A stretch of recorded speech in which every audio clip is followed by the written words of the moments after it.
کافر کی ڈیفینیشن میں آتا ہے. اب یہ ہے کہ پیدائشی اگر کوئی قادیانی ہے تو وہ ہمارے نزدیک مرتد نہیں ہوگا, وہ پیدائشی کافر ہے. وہ بڑے عرصے سے مسلمان تھے اور ابھی 30 سال پہلے ان کو غیر مسلم قرار نہیں وہ اسی وقت ہو گیا. آپ پیر مہر علی شاہ صاحب کی پڑھیں آپ بھی تھی, تو وہ اسی وقت ہو گئے تھے. کانسٹیٹیوشن میں ہو سکتا ہے کہ انہوں نے یہ سارے کیا, مگر تھیولوجیکلی تو جو بھی کوئی آدمی دعویٰ کرے گا نا میں نبی ہوں, تو وہ اسی وقت آپ کہہ سکتے ہیں کہ شریعت میں ڈے ون سے یہ ڈیسائیڈڈ ہے, شرعی طور پہ ڈے ون سے ڈیسائیڈڈ ہے. جیسے میں بڑا اچھا کہا کہ جو بھی آدمی دعویٰ کرتا ہے, اب ضروری نہیں کہ اس دعوے کو اسٹیٹ ریجیکٹ کرے, وہ دعویٰ جیسے ہی دعویٰ کرے گا آٹومیٹکلی آؤٹ ہو جائے گا. تو وہ یہ لیگل پروسیس کو پورا کرنے کے لیے اسمبلی میں اور باقی معاملات یہ اٹھائے گئے تھے. ادروائز اس سے پہلے کسی کو شک نہیں تھا کہ یہ بہرحال یہ چیزیں چلتی رہیں گی. اگر آپ معذرت اجازت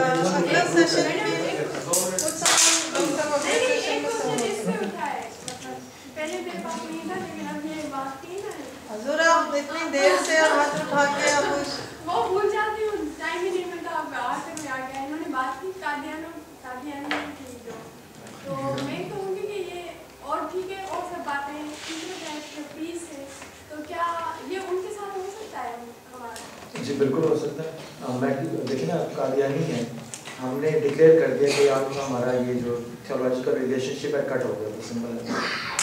اب ان کو ان کے ساتھ جو ویسے آپ یہ دیکھیں, اب مثال کے طور میں آپ کو آپ کے سوال کا دوسرا, آپ میں سے کون ہے جس کا کبھی اتفاق ہوا سینما کی لائن پہ ٹکٹ لینے والوں کو دیکھنے کا؟ وہ سب کا ہی ہوتا ہے. وہاں پہ آپ نے کبھی حال دیکھا, وہاں پہ کون سی تھیولوجی اور ریلیجن انوالو ہوتے ہیں, ٹکٹ لینی ہوتی ہے فلم کی. تو آپ یہ بھی دیکھیں تھیولوجیکل ڈسکشن کے ساتھ ساتھ کہ ہم رہ کس معاشرے میں ہیں. ہمارے اور بہت سارے سوشل ایشوز اور پرابلمس ہیں, ہمیں ایک صحت مند اور مہذب معاشرہ بننے میں کافی ٹائم لگے گا. پرابلم یہ ہوتی ہے کہ ہم معاشرے کی ہر خرابی کو مذہب کے کھاتے میں ڈال دیتے ہیں.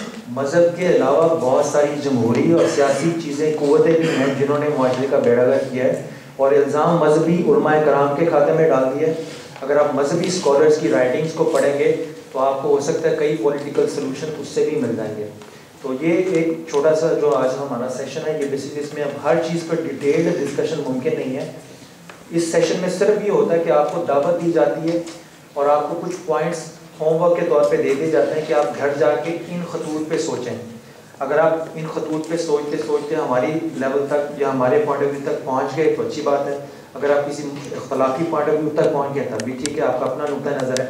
مگر ایک چیز ہم توقع کرتے ہیں کہ آپ اس پہ مینٹین رہیے گا کہ آپ جس نقطے پہ بھی پہنچیں کوشش کریں وہ محبت والا نقطہ ہو, فتنہ اور فساد والا نقطہ نہ ہو. بس یہ ذہن میں اگر رکھیں گے تو کئی معاملات کو سالو کرنا اور کئی معاملات کو بہتر طریقے, جیسے دو دوستوں میں اختلاف ہو جائے تو جب دونوں کو غصہ ہوگا تو سلوشن نہیں نکلتا. جب تک ان میں سے ایک ذرا ٹھنڈے دماغ کا ذرا حوصلہ رکھے اور محبت سے بات کرے اور دوسرے کا غصہ ٹھنڈا کرے, تو جب ایک کام لیول پہ آئیں گے دونوں محبت کے ساتھ ایک دوسرے کو اپنا وقت دیتے ایک دوسرے کا پوائنٹ آف ویو سمجھنے کی کوشش کریں گے تو محبت سے چیزیں بنتی ہیں. اور قرآن پاک نے بھی کہا کہ صلح جو ہے وہ خیر ہوتی ہے.